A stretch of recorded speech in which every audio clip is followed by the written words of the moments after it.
Have you ever felt invisible in a crowded room? I don't just mean people not noticing you, but that deep feeling that you're just watching life from behind a thick pane of glass. I experienced this when I became friends with a group of three girls. At first, everything seemed fine. We'd hang out, we'd laugh, but slowly I started to feel a shift.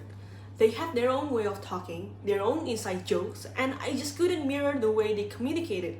I would often just stay quiet, smiling, while their conversations sped on without me. My life was a series of moments like that, from when I was in high school till I was in college. But it all changed when I found a video by a speaker named Vin Gyat. He said that communication isn't a magical talent you're born with, it's a skill. That's it, a skill. Just like learning to ride a bike or play an instrument. You start out wobbly, you fall a few times, but you practice and you get better. That single idea gave me hope, and I use his tips in tiny everyday moments and slowly learned to break down that invisible wall. My name is Reika, and that's why I'm here today.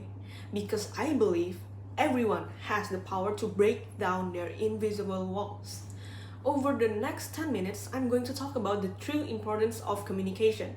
Then we'll dive into how to communicate more effectively by making one simple shift in your thinking.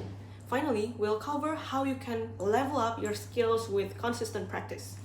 First, let's begin with our first point. The foundation of all meaningful connection is strong communication. It's the bridge that connects your thoughts and your feelings to another person's. Without a strong, stable bridge, nothing can get across. Think about it. Every friendship, every family bond, every successful team is built on this foundation. When it's weak, we feel isolated. But when it's strong, it has the power to transform our careers and lives. This isn't just a nice idea. There's powerful data to back it up.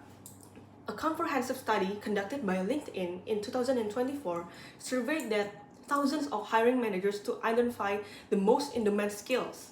And according to their findings, communication was the number one most sought after soft skill globally. Companies know that success isn't just about what you know. It's about how well you can connect and share what you know with others. This is just as true in our personal lives. I believe that many of you used to think communication was just about exchanging information, like two computers sending data. I was also like you. I had a friend who I lost touch with because our bridge was weak. We only ever talk about surface level stuff. And eventually, that bridge just collapsed. It taught me that real communication isn't just data. It's the glue that holds relationships together.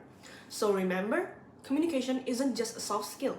It's the essential foundation of every relationship you value, both in your life and in your career. Now that we understand its importance, let's move on to the next point. The most effective way to improve your communication is to shift your focus from yourself to the other person. Most of us go into conversations worried about what we are going to say. We are self-conscious, and the key is to become audience conscious. Stop worrying about your performance and start getting curious about the other person. The data on this is fascinating. Research published in the Journal of Personality and Social Psychology found that people who are asked more questions, specifically follow-up questions, are perceived as more likable. The researchers noted that asking questions is a powerful tool for connection because it shows that you're listening and you care. Think of yourself as spotlight operator, and you point that spotlight on yourself. You feel low pressure, right? But an effective communicator turns that spotlight around and shines it on the other person. They ask those questions, they listen, and they make the other person the star. I started doing this, and it completely changed the dynamic. I was no longer performing, I was connecting. So to communicate effectively, stop trying to be interesting and start being interested. The research shows it's one of the best ways to build rapport. So we've covered the mindset. Lastly, let's talk about how to put this into action. Knowledge alone is not enough. This is a well-documented phenomenon sometimes called the knowing-doing gap. There's a study that illustrates this perfectly. Referenced in the business book The Practice of Management The study found that with training alone, people's skill improved by about 20%. However, when that training was combined with consistent practice and coaching, their skill improvement jumped to over 80%.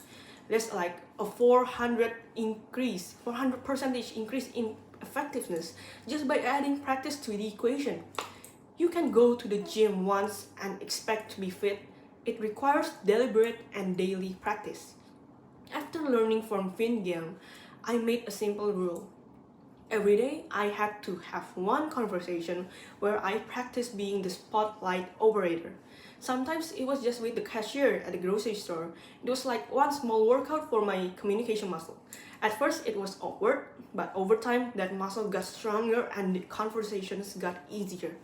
You don't need a big stage to practice. Every single interaction is your gym. To truly level up your skills, remember that improvement doesn't come from learning. It comes from consistent practice. That brings me to the end of my presentation. To quickly recap what we've covered, we've learned that communication is the foundation of the connection, and the key is to focus on others. And the only way to improve this is through daily practice. So my challenge to you is simple. Have one conversation today where you practice being the spotlight operator. Just one conversation. As the African proverb says, if you want to go fast, go alone. If you want to go far, go together. And we can go and only go far together if we learn to communicate. With that, I hope that you're a little clearer on how to communicate effectively. To end this presentation, I want to ask you as you think about your own experience, what questions does it bring up to you? Thank you for watching and have a nice day.